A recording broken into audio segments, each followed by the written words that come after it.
biasanya kita tuh paling seneng dari hotel yang memang belum ada bangunannya.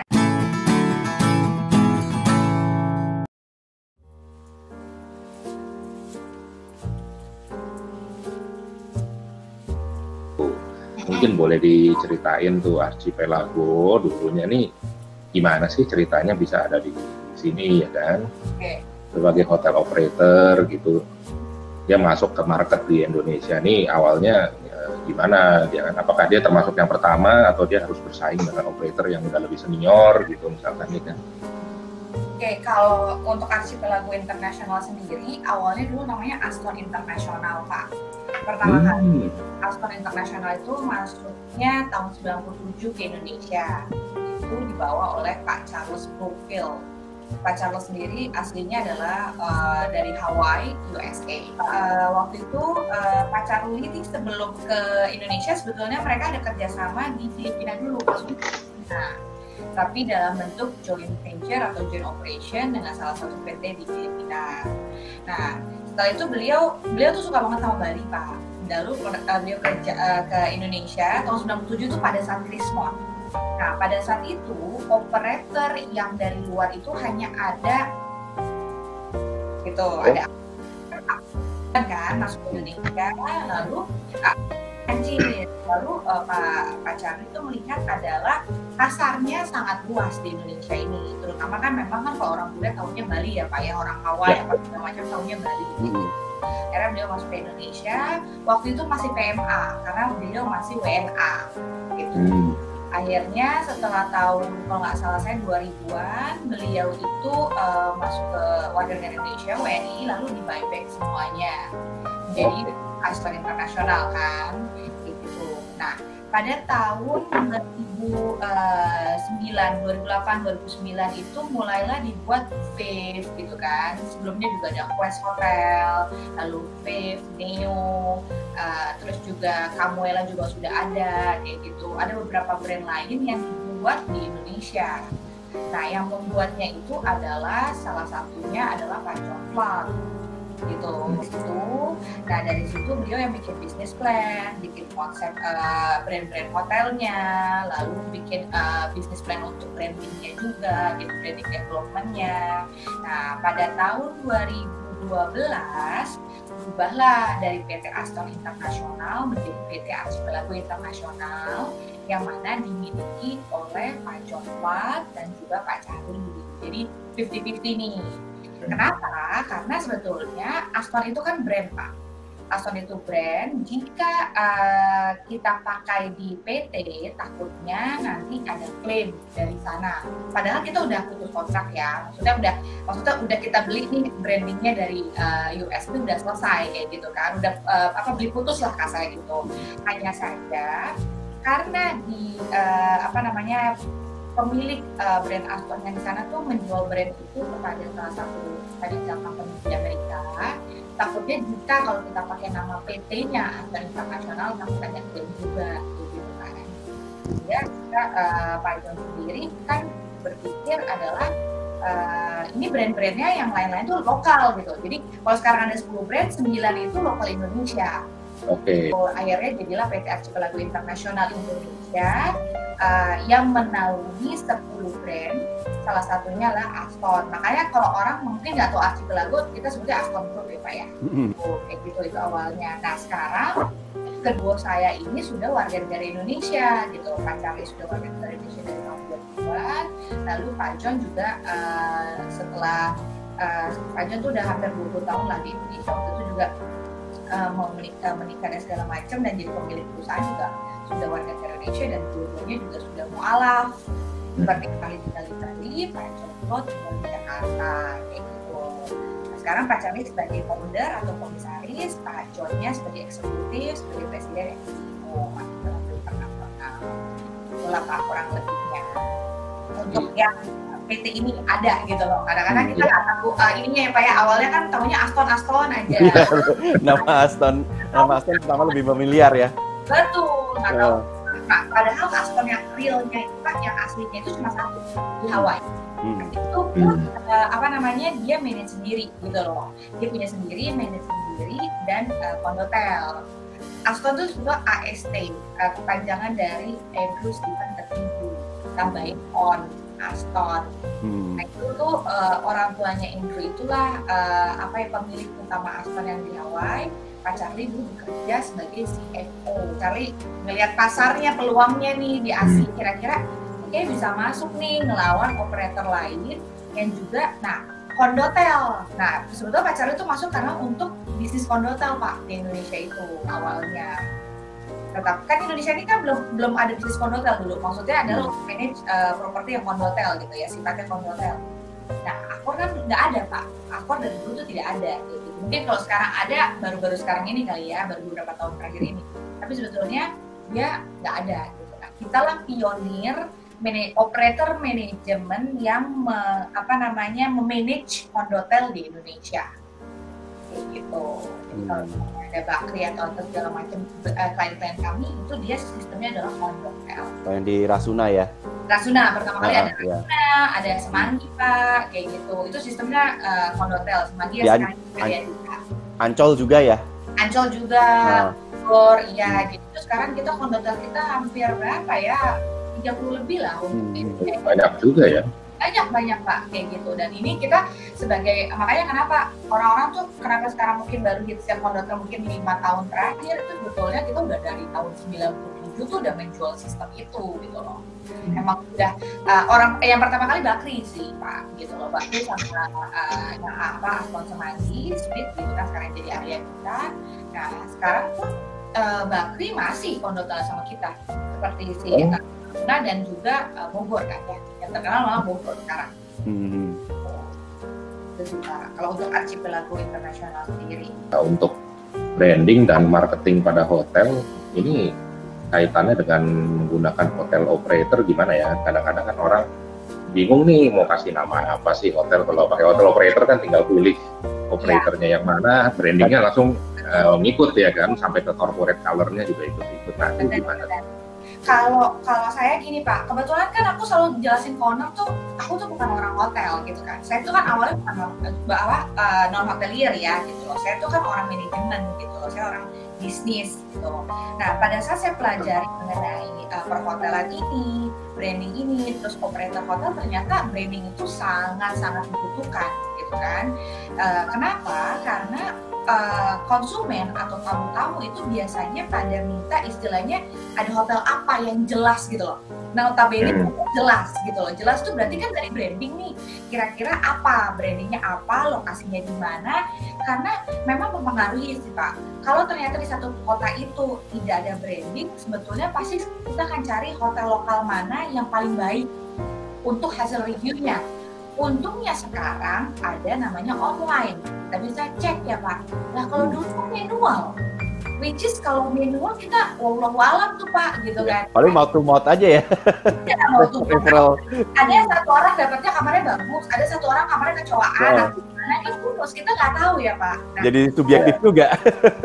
Sangat gitu ya kalau ditanya butuh atau enggak, sangat butuh. Karena kenapa? Memang brand itu adalah alat bantu kita untuk menjual. Jadi saya selaku business development ataupun tim sales and marketing gitu kan ya, untuk penjualan ke depannya itu sangat-sangat mempengaruhi. Dan juga selain buat investor adalah menanamkan dananya, investasinya juga istilahnya aman gitu loh, maksudnya merasa confidence ya terhadap branding itu juga. Kedua juga untuk masa penjualannya juga untuk para konsumen dan tamu Pak, karena memang para tamu itu pasti ngeceknya ada brand apa, terus mereka kan ngebayanginnya oh ya kamarnya oke nih gitu, lokasinya oke nih gitu kan, itu jadi sangat-sangat mempengaruhi.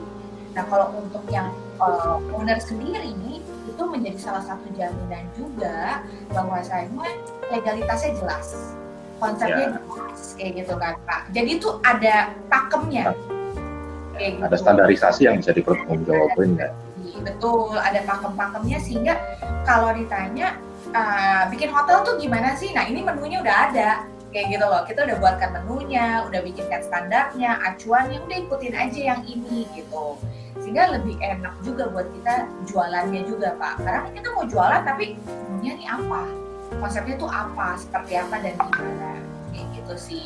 Jadi sangat-sangat mempengaruhi buat semua pihak ya Pak. Saya sebagai business development gitu kan ya, ataupun operator, buat investor dan juga buat tamu kayak gitu. Tiga pihak ini sangat-sangat berkaitan dan sangat mempengaruhi satu sama lain kayak gitu. Saling membutuhkan lah.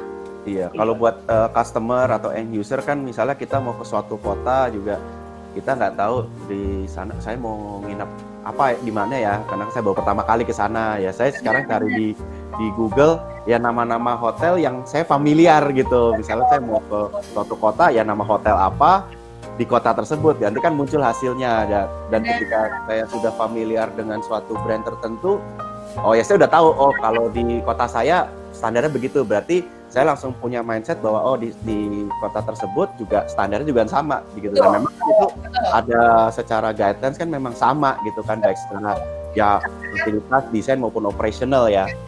Benar. Karena kan kalau misalnya dia sendiri-sendiri Pak, which is ya suka-suka ownernya kayak gitu kan. Ya, betul. Setiap model pasti akan ada konsep sedikit lah konsep yang berbeda mungkin, terus juga ya, interior dalamnya itu kan kembali lagi dengan selera owner ya, maksudnya dengan budget owner. Tetapi paling tidak secara operasional, secara generalisasi, secara standar requirement itu semua sama. Termasuk servisnya juga semua sama kayak gitu. Ya. Karena ada aturan. Kita sebutnya rules. Kalau orang SOP gitu kan, model rules gitu. Ya sama aja ya kalau kita pesen McD dimanapun ya cheeseburger ya rasanya sama Pak gitu kan ya. Band Jakarta mau band Bandung sama gitu kan. Iya. Pak tetap pakai juga kan gitu. Jadi sama pakai gitu kan. Gitu. Nah ini kalau potensi apa ya, potensi perhotelan di ibu kota, di primary cities lah sama di secondary cities tuh gimana ya?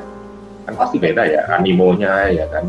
Ya animonya sekarang malah kalau sekarang ya Pak, kalau kita ngomong sekarang adalah secondary cities. Karena sudah tua mall yang prime cities gitu loh kan. Karena kenapa memang pangsa pasarnya sekarang sudah makin pasar tuh kompetitif sekali gitu loh. Dalam arti kata pasarnya mulai mengecil pada saat yang di prime location atau misalnya kota pertama lah ya, main city-nya gitu loh. Sehingga orang mulai sekarang bisnis itu udah mulai menyebar ke kota-kota kecil atau secondary cities yang mana ya di sana memang juga ada penghidupan, ada bisnis gitu loh. Di sana juga ada orang-orang, ada populasi yang emang harus juga melakukan suatu interaksi jual beli, bisnis dan lain-lain gitu kan. Nah, kita ambil contoh deh. Kenapa sekarang saya lebih senang secondary cities gitu kan ya? Kenapa kalau misalnya Zita kenapa mau ada di Bitung, Sulawesi Utara ya Pak? Karena kan orang Manado kan, jauh-jauh sih ke Bitung gitu kan.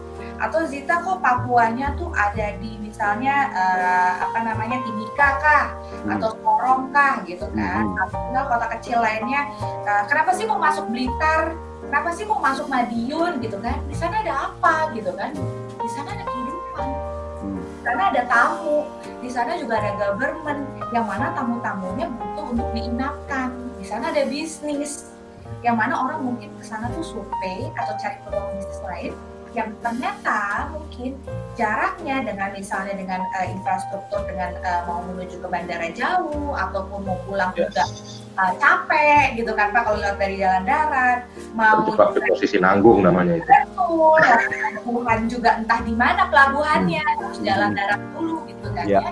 Ya mereka butuh tempat untuk stay atau istirahat gitu loh. Paling tidak mereka butuh tempat yang proper untuk istirahat, mandi dan makan. 3 itu aja kayak gitu. Itu kan memang kan basically-nya manusia gitu kan Pak, kebutuhannya itu kayak gitu. Sehingga ya sekarang kalau ditanya lebih senang jualan yang mana, saya lebih senang secondary cities karena saya lebih senang jadi pionir dibanding jadi follower. Dan banyak owner-owner kan, Zita saya mau Bali, Zita saya mau Lombok, Zita saya mau kalau Jakarta, oke Jakarta mana dulu, Jakarta karena kuenya besar gitu kan. Atau Zita saya mau Surabaya. Kalau saya sih Pak, karena saya sudah melihat pasar dan segala macam selama kurang lebih 10 tahun ini di sini, jadi saya bilang, Pak, kalau memang punya beberapa tanah, kita listkan kira-kira baiknya seperti apa, kayak gitu kan. Nanti kita akan coba levelkan, peringkatkan 1, 2, 3 mana yang lebih bagus kayak gitu. Nah, berarti yang main tuh jelek Pak, enggak, cuma marketnya udah makin kecil, kompetitornya semakin banyak, jadi kayak gontok-gontokan harga gitu loh Pak. Iya. Tonjok-tonjokan nih harganya. Iya. Contoh ya Pak ya, Bali itu ya chain operator banyak banget. Dari ratingnya paling tinggi, kita ngomongnya big boy atau international brand, lalu multinational brand, ada local, ada juga ada kos-kosan yang di manage juga, ada juga yang revenue management, itu kan operator revenue, kita nggak sebut operator, sebutnya sistemnya aja kayak too much Pak. Jadi kalau saya ditanya mau nggak Bali, mau, asal beachfront. Kalau nggak beachfront saya nggak ambil. Udah signifikan ya potensialnya kalau gitu. Betul. Potensial marketnya sudah semakin kecil, tapi kompetitornya semakin besar. Kayak ya saya kan bertanggung jawab terhadap owner. Saya kan di tengah-tengah nih. Bagaimana owner saya ini, bagaimana tanggung jawab kita selaku operator ini kena, gitu loh. Di tengah ini tuh kena gitu, ketemu gitu loh. Jangan sampai misalnya saya tuh dipanggil sama owner, Zita saya mau bikin hotel gini-gini, oke kita jalanin gitu, terus tiba-tiba dia bilang, Zita kok nggak sesuai apa yang lo omongin gitu kan, kok nggak sesuai, kan kita udah pakai Aston, kita udah pakai Archie ke lagu nih, kan suka kayak gitu tuh Pak, kayak gitu kan. Beban moral jadinya. Nah, saya bilang gini Pak, kue ini udah makin kecil, jadi tuh yang bikin kue itu bukan si operator, tapi emang marketnya udah tercipta sendiri. Kue udah dari Tuhan nih Pak, buminya udah diciptain sama Tuhan, marketnya udah tercipta sendiri gitu loh. Nah, kitalah operator yang mengkating-kating seperti itu. Tapi kalau kota-kota besar, saya lebih senang sekarang mencari yang di daerah kayak misalnya terminal, terus juga saya bilang kayak misalnya kereta api gitu kan, stasiun kereta api. TOD ya, area-area TOD ini. Kayak gitu-gitu, yang transitannya cepat kayak gitu kan. Sama yang benar-benar tempatnya main bisnisnya kencang gitu, atau industrialisasinya kencang kayak gitu. Jadi kita ngomong yang mana nih, mau ambil MICE-nya atau mau dua-duanya atau lebih ke leisure-nya. Gitu. Jadi lebih ya pada demand ya. Soalnya kadang mungkin kalau di secondary cities, mungkin kalau secara umum masyarakat melihatnya, ya orang taunya kan hotel tuh ada kesan bahwa identik lebih ke leisure, padahal sebetulnya kan kalau secara bisnis hotel sendiri, customer-nya sebetulnya kan belum tentu leisure kan, ya tadi ada MICE, government gitu, jadi ujung-ujungnya lebih kepada demand gitu. Kalau misalnya di secondary cities memang demand-nya ada, ya why not gitu, dan malah mungkin ya itu tadi, tonjok-tonjokannya malah lebih ringan gitu, dan malah dia lebih berlari sendiri lah istilahnya. Makanya saya bilang gini, kadang-kadang orang tuh Zita, lu gila, lo kasar gitu, lo gila lo mau kota itu. Nah aku Pak, aku bilang, Bapak mau jadi pionir atau jadi follower? Kalau mau cari duit, ya kita harus cari sesuatu hal yang beda, tapi duit kita ngalir, mau sebentuk-bentuk sama orang lain. Kalau saya selalu bilang, saya tuh selalu kasih owner tuh dalam arti kata bukan dalam ini kan oke, barangnya hotel nih, cuma bisnisnya nih kan kayak gitu, karena saya di bisnis development, namanya juga pengembangan bisnis ya Pak. Jangan sampai tuh owner buat hotel jadinya nggak happy gitu loh. Jadi acara tuh beak, kan kalau orang Sunda kan bilang beak gitu kan. Harus happy dong, harus repeat order gitu kan. Kalau dia nggak happy dengan apa yang kita kasih tauin atau kita sarankan, dia nggak akan balik lagi bikin hotel sama kita. Iya. Maunya bisa berkepanjangan, diskontinuitas kayak gitu. Sehingga memang harus cari yang benar-benar tepat ya. Kalau misalnya owner kan kebanyakan Bali gimana? Oke Bali, tapi beachfront ya Pak. Karena kenapa? Beachfront itu bisa kita jual dengan si paket hotelnya itu sendiri kayak gitu. Jadi harganya juga bisa tinggi. Tapi kalau saya pas Pak, nanti nggak ada apa-apa. Iya. Lihat gitu loh, bangunan-bangunan aja ya di Jakarta juga banyak kok, kota-kota besar juga ada kok gitu. Karena kalau daerah leisure emang benar-benar harus ada sesuatu hal view atau oase yang dijual kayak gitu loh. Tapi kalau misalnya kita mau emang bisnis, ya ambil yang benar-benar dekat industrial atau marketnya sangat baik gitu kan ya, bisnisnya juga berjalan baik, itu mau jual harga berapa aja enak. Tapi kalau saya dari sisi saya sebagai orang bisnis Pak, saya pasti ambil yang MICE, bisnis hotel, yang MICE untuk masa hotel untuk MICE. Karena kenapa? Orang leisure itu pasti ada waktu-waktu tertentu. sangat individually. Misalnya weekend tuh kita anggaplah cuma 2 hari atau 3 hari, cuma 1 minggu gitu kan ya. Tapi bisnis itu peak time-nya nggak pendek ya kalau leisure ya. Kalau bisnis mah peak terus. Kalau si leisure tuh misalnya kita liburan seminggu, 2 minggu, 4 hari, atau weekend, that's all.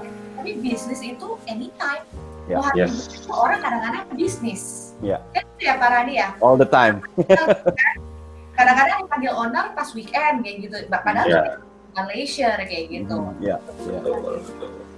Nah, memang kalau perhotelan itu sekarang tuh tren. Ada trennya, ada stay-nya, tren juga mengenai prestisnya, bisnisnya, pride-nya, tourism itu berjalan kayak gitu. Banyak sebetulnya. Kalau ditanya mengenai bisnis hotel tuh, kalau saya bilang Pak, bisnis hotel tuh bisnis prestis, bisnis pride untuk beberapa kalangan, terutama yang niche market gitu loh. Tetapi kalau untuk yang istilahnya baru memulai gitu kan ya, kalau atau dia biasanya bukan main properti jadi main properti, bisnis ini adalah salah satu bisnis yang bisa mengangkat bisnis lainnya.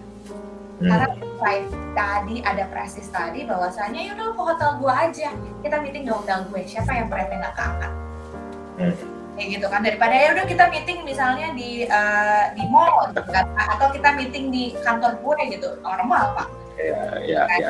Atau meeting di satu coffee shop gitu, normally. Tapi kalau ini meeting ke hotel gue aja, ini hotel gue aja. Ya kan rasanya tuh kayak banget, even dia loh, atau dia punya budget hotel loh kayak gitu. Dan dia istilahnya hostnya itu menjamu tamu-tamunya, teman-temannya, koleganya, komunitasnya tuh jadi menjamu tapi bukan di ruang tamu tapi di lobby, di lounge-nya hotelnya. Menjamu tapi duitnya masuk lagi ke dia gitu. Gitu ya. Salah gitu loh. Bisnis emang harus mantul-mantul emang. Dari alur yang lain gitu, masuk lagi, muter lagi ke dia. Gitu. Jadi kita ke situ aja. So kalau aku bilang makanya mau ditanya bisnis hotel itu sesuatu hal yang apa ya, kalau saya pun sebagai business development hotel tuh bangga juga Pak, karena ngejual satu investasi branding hotel tuh nggak mudah. Kita jual branding, kita jual logo, kita jual visi misi, kita jual company gitu kan ya, kita jual manajerial. Tapi si investor ini bangunnya itu minimal 50 M, minimal kalau untuk bintang 3 70 sampai 100 M. How come? Itu bisnis masih awam-awam, malah kebanyakan hotel, maksudnya owner hotel ataupun bapak sebagai konsultan ke kami tanpa gambar. Ini ada tanah Zita, oke tanahnya masih kosong, kita belum gambar, saya mau bikin hotel. Coba Pak, kalau nggak imajinasi yang dipakai sebetulnya, ya kan? Jadi approach dalam bisnis hotel ini approach-nya memang sedikit beda dengan bentuk bisnis properti yang lain, karena size-nya yang berbeda dan cara handlingnya pun berbeda. Jadi memang eksekusinya ikut berbeda. Ada sistem operasional juga. Jadi ini ada, kalau bicara hotel bicara sistem juga ya. Betul. Sistem marketing, sistem HRD, sistem operasional dan bagian finance-nya. Terus juga sistem project juga, Bapak sama ada arsitekturnya, ada interiornya. Dari building-nya. Ya, melibatkan banyak disiplin ilmu lah. Benar. Sebetulnya dua bisnis yang sebetulnya agak ribet gitu dalam properti itu dua, Pak. Kalau saya lihat ya, hotel dan rumah sakit. Tuh. Sehingga kalau ditanya, saya kenapa senang di hotel ya? Saya lebih senang yang cari happy Pak, jujur aja gitu loh. Kalau cari yang bisnis mungkin yang capital gitu kan ya, saya juga nggak berani Pak, gitu kan ya. Langsung stres juga kali saya ya Pak. Mungkin butuh keberanian moral tertentu lah kalau untuk yang itu. Pak, moral dan tanggung jawab tuh kayak lebih besar. Karena beda lah itu. Dan memang beda gitu loh. Ya itu sih kurang lebih atau kalau inisiasi bisnis hotel nih, atau project hotel nih, awal-awal apa ini yang kita harus siapin ya, diinisiasikan ya? Pertama kali yang pertama tuh harusnya ada tanahnya ya. Tanah tapi ada dana juga kan yang harus Betul. dipilih. Keinginan dulu ya pasti. Terus kalau ditanya apa pertama, dana Kak. Dananya itu memang harus jelas, dalam arti kata memang kan harus beli tanah. Kalaupun nggak punya tanah, sewa atau BOT atau seperti apa itu boleh juga. Kita nggak ada masalah karena itu urusannya si owner atau developer dengan pihak ketiga. Kita nggak ikut. Yes. Selaku operator kita nggak ikut campur. Cuma kan otomatis memang harus ada modal, harus ada dana, kayak gitu kan. Lalu kan, tapi Zita kan ada juga yang modalnya kondotel, iya benar ada. Tetapi kan mau bikin marketing tools, mau bikin apa juga pakai duit gitu kan ya. Logika aja gitu Pak, kita ngomongnya logika matematika bisnis aja gitu kan. Jadi yang harus kita punya dulu selain dana adalah tanah gitu loh. Bentuk tanahnya itu dalam sistem apa, SAM kah, HGB kah, sewa kah, atau seperti apa itu tergantung owner masing-masing. Kita nggak ikut campur. Lalu yang kedua adalah konsep sebetulnya. Konsep disesuaikan dengan market dan juga harga tanah. Biasanya saya tanya nih, Pak, kurang lebih harga tanahnya berapa di sini? Di sana, range-nya 1 juta sampai 5 juta Zita. Oh ya udah, oke. That's masih worth it untuk budget hotel. Tapi kalau misalnya Zita, ini kota kecil, tanahnya udah di atas mungkin 15 atau 20 juta, saya nggak mungkin lagi kasih kategorinya Wave, Neo, atau budget hotel. Karena nggak akan kena di saat nanti room rate sellingnya, gitu kan. Sehingga, tapi saya juga harus lihat kalau total besaran luas tanahnya ternyata tidak besar Pak, dan juga owner juga bilang, Zita ini pertama kali saya bikin hotel, terus saya pengennya juga lebih ke cuan atau profitabilitas dibanding prestis, ya tetap saya akan arahkan ke budget gitu. Tetapi kalau misalnya dia ternyata core bisnisnya kuat, terus dia juga punya dana yang cukup, luas tanahnya juga cukup gitu kan ya, marketnya juga mendukung, pasti saya arahkan ke bintang 3. Jadi sangat tergantung dari apa yang si owner ini inginkan juga. Loh. Jadi ada internal dan eksternal. Dari internalnya owner nih pengen apa, eksternal itu marketnya, terus tanahnya ini luasnya berapa, KDB, KLB, GSB-nya berapa, jadi banyak kayak gitu loh. Terus harga beli tanah ini berapa, terus dia mau reselling-nya seperti apa dan gimana. Sehingga memang sangat-sangat banyak gitu loh, saling kesinambungannya ini berkaitannya sangat banyak. Jadi bukan, oh ya yang ini bikin vape aja Pak, yang ini enggak. Kita harus analisa, harus review dulu gitu loh.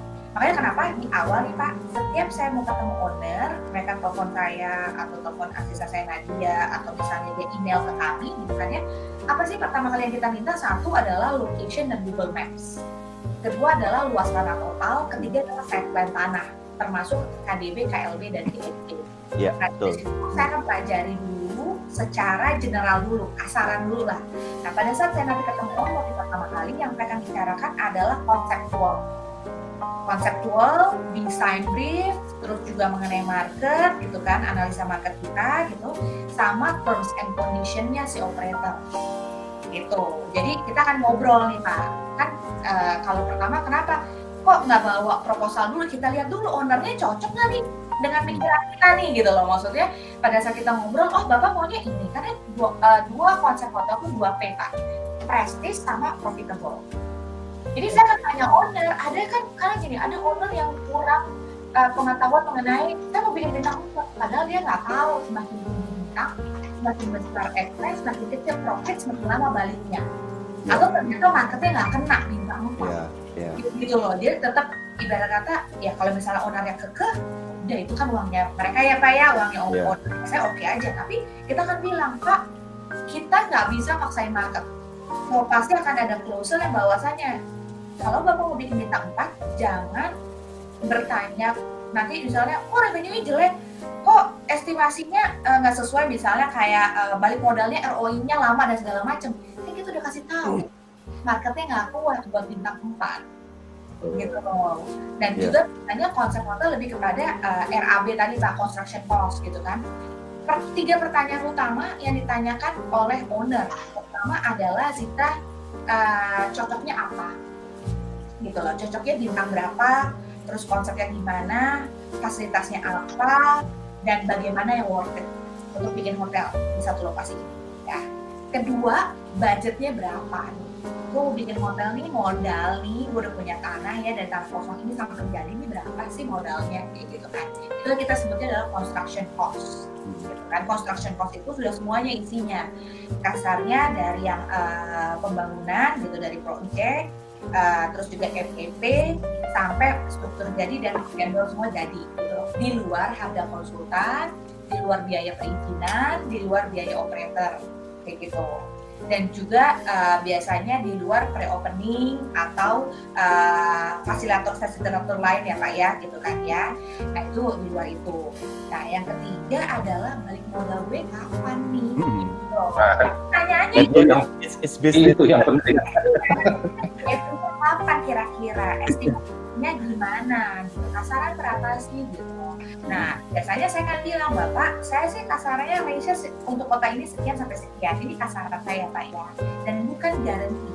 Nah, operator itu tidak pernah memberikan garansi revenue, garansi GOP, ataupun garansi net profit.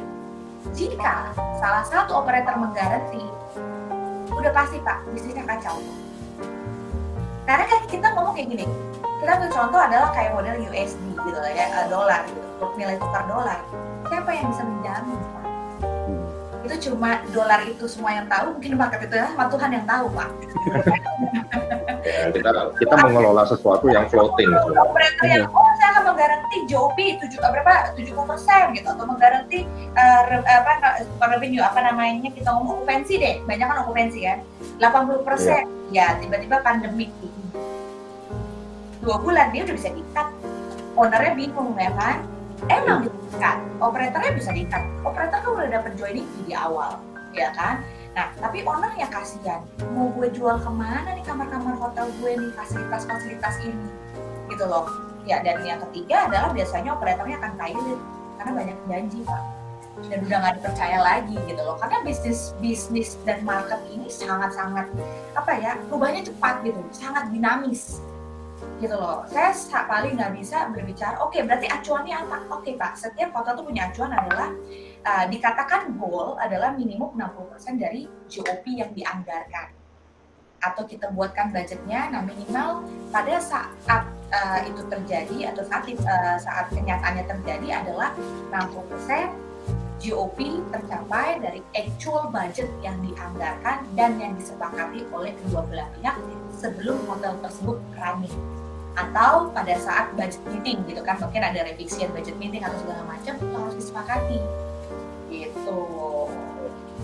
Nah, kurang lebihnya, jadi inisiasinya tuh sampai ke hotel tuh bangun, selain tadi yang tadi saya sebutkan ya mungkin konsultan Pak, konsultan kan juga kenapa Bapak harus ikut dan segala macam kan, MVP segala macam, ya si dana budgetnya ini tidak keluar dari jalurnya si owner. Iya, iya. Dari sisi teknikal bangunannya, kalau dari arsitektur kan bagaimana ya desain bangunannya kan guidelines itu kan bukan yang benar-benar harus 100% sama, tetapi kan juga harus ada added value pada satu properti. Untuk hotel A di lokasi ini dengan hotel A di lokasi lain, dia punya pembeda gitu, dan juga bagi owner kan dia punya, balik lagi ke prestis gitu ya, ini hotel saya menarik nih, beda dengan yang lainnya istilahnya gitu. Meskipun memiliki guidelines yang sama dengan brand yang sama di lokasi lain. Jadi dari sisi desain interior juga demikian. Kalau MEP kan lebih ke sistem utility-nya ya. Di dalam kan kelihatan tapi air bersih, air kotor, AC dan lain sebagainya. Kalau struktur kan lebih kekuatan bangunannya, efisiensi juga, maksudnya kuat tetapi juga efisien, jadi optimum gitu ya secara costing. Dia posisinya ada di tempat yang tepat atau enggak, lokasinya yang mudah atau tidak, atau kontur atau construction-nya tersebut gitu kan. Jadi kalau ditanya, kalau untuk awal-awal sih pasti saya minta data yang sangat simpel, tetapi pada saat kita akan ngobrol tuh kan jadi jauh lebih berkembang Pak, karena beda sekali. Mungkin tanahnya ternyata rawa-rawa atau lumpur atau jembatan atau seperti apa, nanti construction-nya kan pasti akan berbeda. Betul. Jadi kalau ditanyakan budget, nanti saya bilang budget itu tergantung dari selain konsep adalah juga topografinya tanah Bapak Ibu ini gimana gitu loh. Harus ada test soil, apa dan segala macam, banyak. Dan juga perizinannya juga nih Pak, izin operasional itu tergantung dari government masing-masing ya. Ya. Karena kalau perizinan hotel itu sebetulnya cuma dua, satu izin prinsip hotel, yang kedua adalah IMB, itu dulu dua gitu. Tapi menuju ke operasional itu ada izin alkohol, izin hydrannya, ada 49 izin Pak sekarang. Nah itu antara Pemda daerah satu dengan lainnya itu kan beda ya. Ada izin mengenai misalnya AMDALnya, izin mengenai parkirnya gitu loh. Di Jakarta parkir mungkin bisa budget hotel misalnya rasionya misalnya kurang lebih 100 kamar, 10 atau 20 parking gitu kan ya. Yogyakarta nggak bisa. Bisa beda, iya. Kalau kita banding 8 kalau di Jakarta atau 1:10 gitu kan. Beda-beda, sangat beda-beda. Jadi banyak memang Pak yang harus dijelaskan tuh sebetulnya banyak. Cuma kalau untuk simpelnya itu aja pertama kali tuh. Luas, lokasi, terus kita cek market sama set plan. Karena kan lebarnya beda, panjangnya beda. Nanti kan mempengaruhi bentuk ya Pak ya, fasad. Iya. Gitu. So kalau kita bicara misalnya tanah 5.000 meter persegi yang bentuknya kotak, persegi panjang, trapesium, ada lengkungnya, terus patah-patah, itu beda-beda tuh efektivitasnya. Betul. Sama-sama 5.000 meter, tapi kalau yang bentuknya lebih tidak teratur mungkin lebih banyak area istilahnya sudut-sudut yang terbuang, dia nggak bisa jadi efektif jadi ruangan, ya akhirnya paling jadi landscape paling gitu. Tapi efisiensi pemanfaatan lahannya lebih kecil dibanding kalau yang bentuk lahannya lebih teratur. Tetapi bukan arti yang bentuknya tidak teratur tidak bisa di-develop, bisa, tetapi harus dipahami bahwa efisiensinya akan lebih rendah ketimbang lahan yang bentuknya lebih firm, lebih kotak gitu. Belum lagi sementara jumlah kamar tetap ya harus dikejar. Ya, GSB. GSB ya. Gitu kan, GSS ya ada juga nih ibarat kata kalau kita ngomong adalah sistem pemerintah gitu, pemerintah mengeluarkan aturan itu, nah kita juga harus ikutin gitu loh Pak. Itulah makanya kenapa misalnya hotel yang ini bedanya dengan hotel itu ya beda, anak-anaknya beda gitu loh, terus juga aturan mainnya di setiap kota berbeda, marketnya berbeda gitu loh. Ya, itu kan banyak tuh suka-suka pertanyaan tuh kenapa hotel satu berbeda dengan hotel lain juga dan berbeda budget.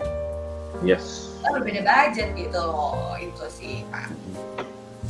Ya, memang kalau dapat lahan beda-beda ya pasti semua eksekusi ikut unik. Yang sama tuh pasti jumlah kamarnya. Harus tailor made. Kalau nggak bisa balik modal nanti. Gitu. Ya memang begitu. Nah terus pengalamannya gimana nih? Berapa banyak orang yang sadar pentingnya pakai hotel operator? Nah berapa banyak juga yang telat nih, udah kadung punya desain ya kan, terus tiba-tiba di tengah jalan baru masuk nih operatornya nih, baru milih atau baru ada yang udah terbangun juga. Bahkan ada yang udah terbangun, terus udah terbangun kayaknya sih udah lain ya, udah telat di tanda kutip.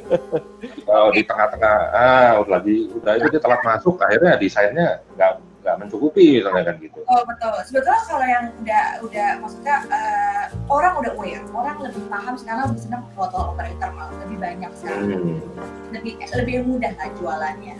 Semenjak saya masuk di 2011 itu sebetulnya bisnis hotel tuh sangat mulai naik ya Pak. Di Indonesia itu sangat populer itu tahun 2010 sampai 2014.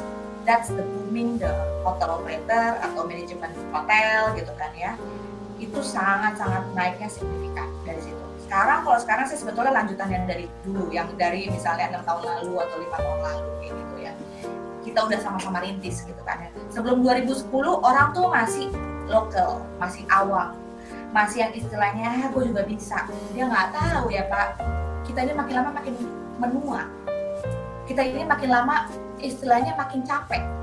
Kita ini makin lama ibarat kata namanya umur, usia itu sangat mempengaruhi gitu dari cara kinerja dan sebagainya. Tetapi ini pada saat bilang itu selain human adalah sistem yang bekerja gitu loh, sistem yang bekerja. Jadi kalaupun orangnya mohon maaf nih mungkin resign atau udah nggak ada atau gimana, sistemnya tapi kan bekerja, tinggal dilanjutin oleh orang-orang yang berikutnya. That's why kenapa saya bilang apapun hotelnya, mau kecil, mau besar, mau villa, mau kondo, mau service apartemen, apapun bentuknya lebih baik dioperatorkan. Yeah. Kalau saya jujur bukan karena saya, kamu kerja di operator, bukan Pak. It's about business. Saya nggak paham mengenai hotel atau saya pengen punya properti, tapi saya pengen cuan, saya pengen ada prestis, saya pengen punya gitu loh. Ya ke tenaga ahli gitu loh, ke ahlinya, ke hotelier gitu loh. Kenapa sih nggak mau bagi-bagi rezeki gitu loh? Kenapa sih harus musingin diri? Mending jadi owner hotel dong Pak, bisa keluar negeri kemana aja, yang kerja juga udah ada gitu kan, ya udah ada GM segala macem, bisa ngurusin bisnis yang lain atau bisnisnya kan intinya didelegasikan lah ya. Betul, core bisnis owner kan mungkin juga nggak cuma satu gitu kan ya, bisnis dan segala macem. Kalau memang dia bukan ahlinya, kenapa sih harus berjuang di situ sendirian gitu loh Pak? Capek-capekin aja, bikin stres aja gitu loh. Kenapa sih kita nggak bagi rezeki? Makin banyak bagi rezeki sama yang lain, iya kan? Istilahnya kan gitu kan. Ada kan owner yang pokoknya saya mau lakuin semua, iya. Pas udah nanti GM-nya keluar, ya kan? Atau dosennya keluar, atau siapapun udah gitu, udah bingung. Cari lagi gimana? Mentrainingkan orang itu nggak mudah Pak. Tapi orang itu keluar atau diambil orang yang lain yang budget lebih besar itu paling gampang. Mempertahankan itu lebih sulit dibandingkan untuk narik-narik doang. Ya, betul. Mirip seperti perusahaan ya, kalau perusahaan punya sistem sudah firm, sudah baik, istilahnya mau diregenerasikan gitu ke siapapun gitu itu akan mudah dan langsung otomatis gitu karena sistemnya sudah tetaplah user gitu. Iya. Dan ibarat kata malah ada suatu loyalitas gitu kan Pak, ada suatu loyalitas sama ujungnya kayak gitu kan untuk bagi setiap individu atau personal yang bekerja. Jadi saya pikir waktu itu juga kalau ditanya kalau sekarang lebih banyak yang sudah mengerti. Biasanya kita tuh paling seneng dari hotel yang memang belum ada bangunannya atau masih tanah kosong. Udah ada gambar pun atau tanah kosong nggak apa-apa, hanya saja nanti gambarnya kita review gitu kan, ini udah cocok atau belum. Saya selalu bilang sama owner, Pak, Bu, arsiteknya, interiornya, kontraktornya siapa aja boleh, tapi yang pernah dan bisa dan juga punya portofolio dan biasa mau membangun hotel. That's the point.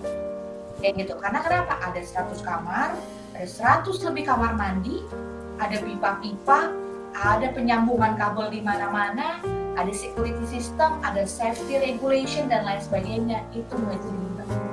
Hotel itu apa ya? Ruwet-ruwet happy ruwet ya Pak ya, gitu kan.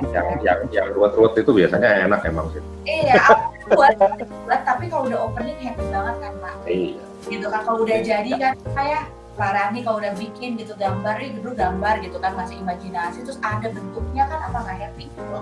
Saya juga gitu, saya ketemu anak kosong, keringetan gitu kan ya Pak, berpeluh-peluh gitu kan, ngomongnya sama owner ya kan, ngecap mulu ya kan, kayak gitu ya.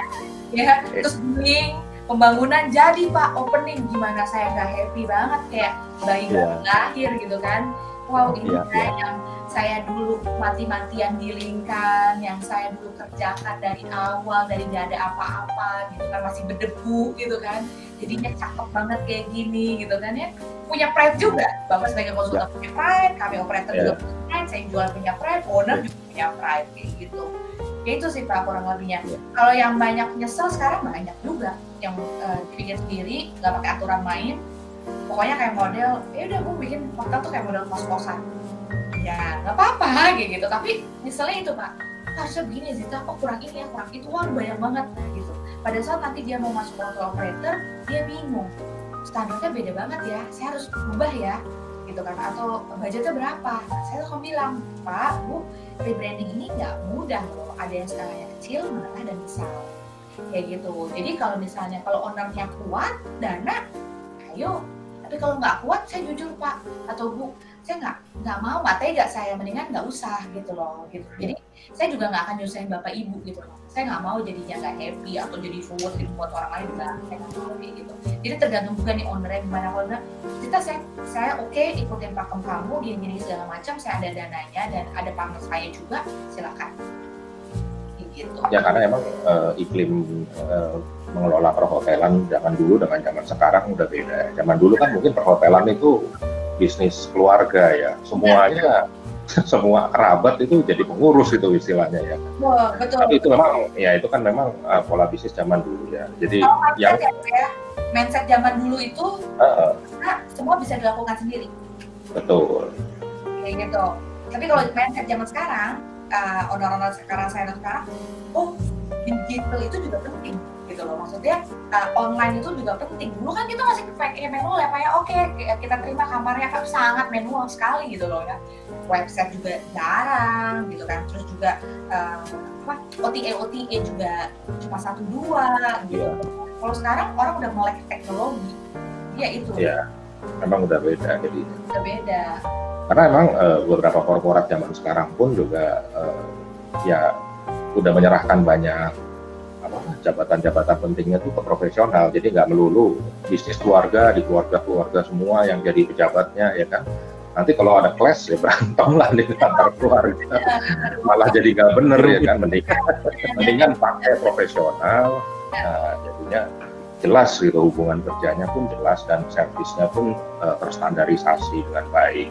Benar, dan ada audit kontrolnya, ada transparansinya, kayak gitu, audit operasionalnya juga ada gitu kan. Benar banget. Gitu, saya sih tunggu project, ada kabar dari Pak Radi, Zita ada yang dari operator gitu kan. Terus dalam pencocokannya, konsepnya kayak gitu kan, mudah-mudahan saya sih optimis Pak, sangat optimis sekali. Karena kenapa? Sekarang hotel-hotel kita juga udah banyak meeting. Kemarin kita harker gitu, udah mulai banyak meeting, okupansi sudah mulai naik gitu kan. Mudah-mudahan corona ini tuh bukan menjadi suatu kemasan yang sangat gitu. Karena orang juga perlu hidupnya berjalan gitu loh. Karena saya bilang bukan berdamai tapi berdampingan lah hidup dengan corona, sama kayak kita dengan malaria, DBD, campak dan sebagainya gitu kan. Makanya mindsetnya harus benar-benar positif supaya tidak sakit, imunnya nggak turun gitu kan, penyakit juga nggak datang, nggak stres gitu kan Pak. Itu juga 2021 rebound. Mungkin sekarang kita mau harus dikasih sesuatu yang unik dulu sama apa ya itu transisi ya dari cara yang dulu old normal lah istilahnya, terus kemudian ada COVID-19, kemudian masyarakat seluruh dunia harus menyesuaikan diri. Tapi memang saya dengar ya baik di Indonesia, di luar negeri gitu, pendapatnya sama bahwa manusia itu harus bisa berdampingan gitu dengan kondisi ini. Dan karena pada akhirnya semua orang itu butuh untuk berkegiatan, butuh untuk bekerja, butuh untuk bersekolah, butuh untuk berlibur, berbisnis, itu sudah tidak dapat disangkal lagi, sehingga tetap berjalan, tapi dengan sistem yang baru. Dan kalau kita lihat sebetulnya itu sangat memungkinkan untuk diaplikasikan gitu. Saya lihat di mana-mana di Indonesia atau di negara lain di seluruh dunia seperti itu. Banyak Pak atas waktunya. Oke, terima kasih Bu Sita, Bu Nadia. Mari Pak. Iya, mari, selamat siang. Siang.